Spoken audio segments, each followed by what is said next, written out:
भी चलाया है और आगे भी इसको हम लोग उठाएंगे कि किस तरह से गुजरात के लोगों को महंगी बिजली दी जा रही है। और ये हमारे लिए सबसे बड़ा मुद्दा इसलिए है कि बिजली, पानी, शिक्षा, स्वास्थ्य निःशुल्क उपलब्ध कराने का काम आम आदमी पार्टी करती है जिन राज्यों में हमारी सरकार है, खास तौर से दिल्ली और पंजाब। गुजरात में हमारे 5 विधायक जीते हैं। 14% वोट जहां पर गुजरात की महान जनता ने हमें दिया है, उस जनादेश का हम स्वागत करते हुए उनके लिए लड़ाई लड़ने का काम करेंगे और इसलिए एक बहुत बड़ा मुद्दा है। और अपने सम्मेलन में जो पार्टी कार्यकर्ताओं का है उसमें इस विषय को हम लोग उठाएंगे। दूसरी बात, पेपर लीक का मामला जब चुनाव चल रहा था उस वक्त भी हम लोगों ने उठा था, उसके बाद भी उससे हमारे मामले आए हैं। अभी राष्ट्रीय सुरक्षा से जुड़ा हुआ मसला है। आपने देखा कि अनंतनाग में किस तरह से हमारे सेना के 2 बड़े अधिकारियों को और जम्मू कश्मीर पुलिस के एक बड़े अधिकारी को आतंकवादी घटना में अपनी शहादत देनी पड़ी, अपनी जान गंवानी पड़ी। और हमारे एक राइफलमैन रवि कुमार जिनकी 13 दिसंबर को शादी थी, उनको भी अपनी जान गंवानी पड़ी। उन शहीदों को हम नमन करते हैं। और गुजरात की धरती, साबरमती के संत जिनको अभी हम लोगों ने देखा G20 के सम्मेलन में, दुनिया के तमाम देशों के राष्ट्राध्यक्ष, तमाम देशों के प्रधानमंत्री वो आए तो उन्होंने बापू की समाधि पर नमन किया। ये भारत की पहचान है, ये गुजरात की पहचान है। गुजरात गांधी जी के नाम से जाना जाता है।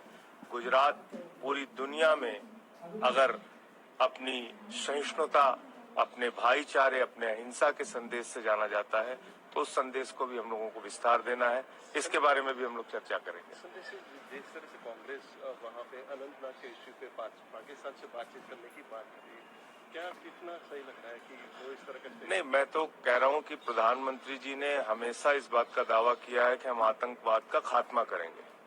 और अगर इतनी बड़ी घटना हुई है तो निश्चित रूप से प्रधानमंत्री जी को इसका मुंह तोड़ जवाब देना चाहिए। दुर्भाग्य से हम लोगों ने अब तक एक संवेदना का ट्वीट भी प्रधानमंत्री जी की ओर से नहीं देखा।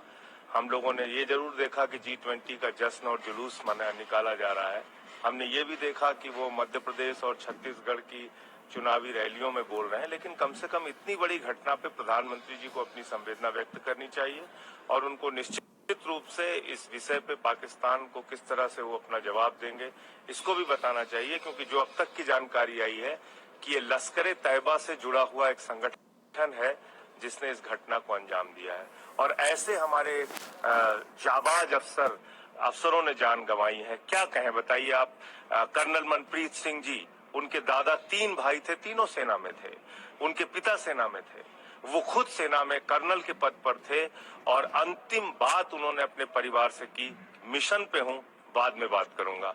और कल जब वो दृश्य हम लोगों ने देखा कि 6 साल का उनका बच्चा अपने पिता की अर्थी को सैल्यूट कर रहा था, तो चौथी पीढ़ी भी उनकी सेना की ओर जाएगी। देश के लिए कुर्बान होने वाले भारत में लोगों की कमी नहीं है। मेजर आशीष जो हरियाणा की धरती के थे, आप बताइए, उनकी 3 बहनें, 3 बहनों में अकेले भाई, 2.5 साल का बच्चा। डीएसपी हुमायूं भट्ट जिनका 2 महीने का बच्चा अपने पीछे छोड़ के गए, अपनी पत्नी को छोड़ के गए। राइफलमैन रवि कुमार, आप सोचिए कि 13 दिसंबर को उनकी शादी होने वाली थी।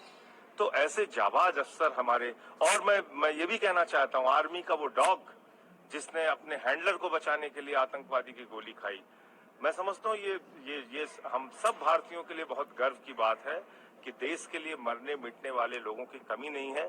लेकिन